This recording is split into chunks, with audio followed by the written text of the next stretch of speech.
ये कहानी महाभारत की एक गुमनाम गाथा नहीं है। ये उस श्राप की सच्चाई है जिसने इतिहास से लेकर वर्तमान तक एक पूरी धरती को हिला दिया। वो धरती जो कभी गांधार थी, आज पाकिस्तान है। और वो स्त्री गांधारी जिसने अपने जीवन का हर क्षण धर्म के लिए समर्पित किया। जब गांधारी ने श्राप दिया तो सिर्फ किसी राजा को नहीं, पूरी एक भूमि को ललकार दिया। ये बात हम सभी जानते हैं कि महाभारत का युद्ध मानव इतिहास का सबसे भयानक युद्ध था। लेकिन जो बात कम लोग जानते हैं वो ये है कि युद्ध का एक गहरा रहस्य गांधार देश से जुड़ा था। और गांधार वही क्षेत्र है जिसे आज पश्चिमी पाकिस्तान और अफगानिस्तान का भाग माना जाता है। गांधार की राजकुमारी थी गांधारी, जिनका विवाह धृतराष्ट्र से हुआ, जो जन्म से अंधे थे।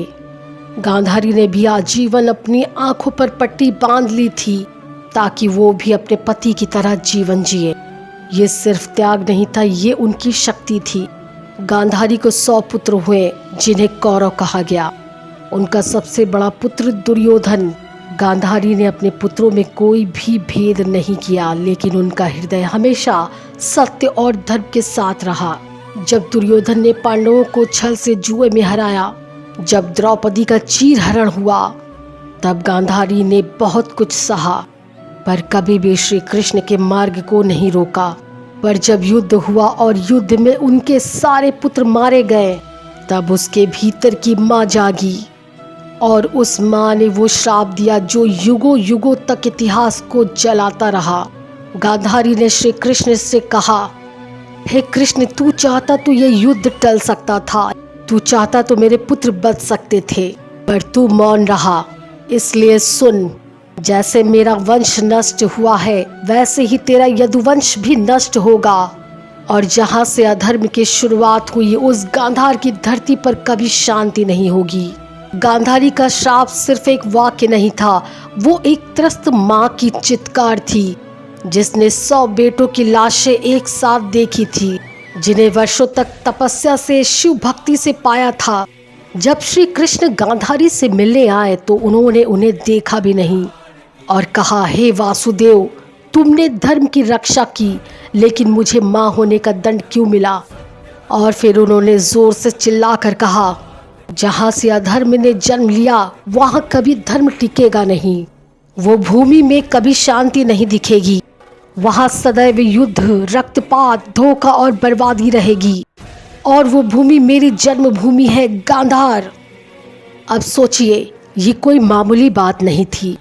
गांधारी कोई सामान्य स्त्री नहीं थी, वो तपस्विनी थी, शिव की परम भक्त थी, जिनकी आंखों में इतनी शक्ति थी कि अगर वो अपनी पट्टी खोल देती तो किसी को भी भस्म कर सकती थी। उनके श्राप में आग थी और वो आग अब इतिहास के पन्नों से निकलकर पाकिस्तान की धरती तक फैल चुकी थी।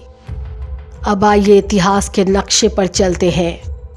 महाभारत काल में जो क्षेत्र गांधार कहलाता था, वो आज पेशावर, बलूचिस्तान और अफगान सीमा के आसपास का इलाका था। शकुनी वहीं का था, वही शकुनी जिसने महाभारत की नींव रखी। गांधारी भी वहीं से थी। और जब उन्होंने गांधार को श्राप दिया तो उस भूमि का भाग्य ही बदल गया। सदियों बाद वहीं से उठी वो ताकतें जो भारत को तोड़ना चाहती थी। 1947 में भारत के विभाजन के साथ एक नया देश बना, पाकिस्तान। पर ध्यान दीजिए, पाकिस्तान का बनना एक राजनीतिक घटना नहीं थी, बल्कि एक धार्मिक और आध्यात्मिक विभाजन था। जहां से गांधारी ने अधर्म को श्राप दिया था, वहीं बना एक नया राष्ट्र जो धर्म के नाम पर अधर्म फैलाने का केंद्र बन गया। शुरू से ही वहां आतंकवाद, कट्टरता, युद्ध, तख्ता पलट, गरीबी और विनाश रहा। हर बार जब वो शांति की ओर बढ़ा, कुछ न कुछ ऐसा हुआ जिसने उसे फिर अंधकार में धकेल दिया। क्यों? क्योंकि वो भूमि आज गांधारी के श्राप से जली हुई है। आज जब हम पाकिस्तान की ओर देखते हैं तो वहां की हालत देखकर एक सवाल उठता है, क्या कोई राष्ट्र इतना शांत हो सकता है सिर्फ राजनीति की वजह से? या फिर क्या किसी माँ के श्राप में सचमुच इतनी शक्ति होती है? गांधारी के श्राप की पुष्टि महाभारत के स्त्री पर्व में भी होती है। वहां लिखा गया है कि गांधारी ने गांधार की धरती को शापित किया कि वो शांति की भूमि कभी नहीं बनेगी।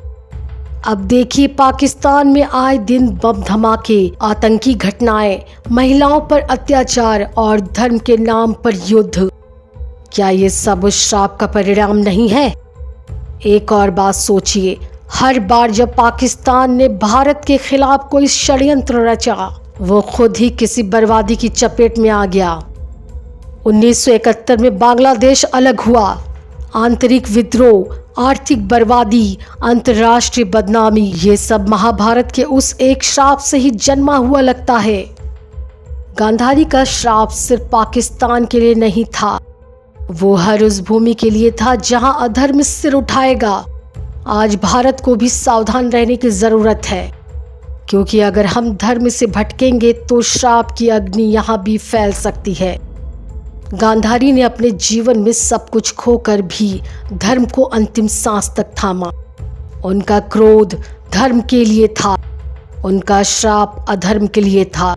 और हमें ये समझना होगा, श्राप कभी खत्म नहीं होता, वो सिर्फ अगली पीढ़ी में रूप बदलकर सामने आता है। श्राप जब माँ के आंसुओं से जन्मे तो वो इतिहास नहीं किस्मत बन जाता है।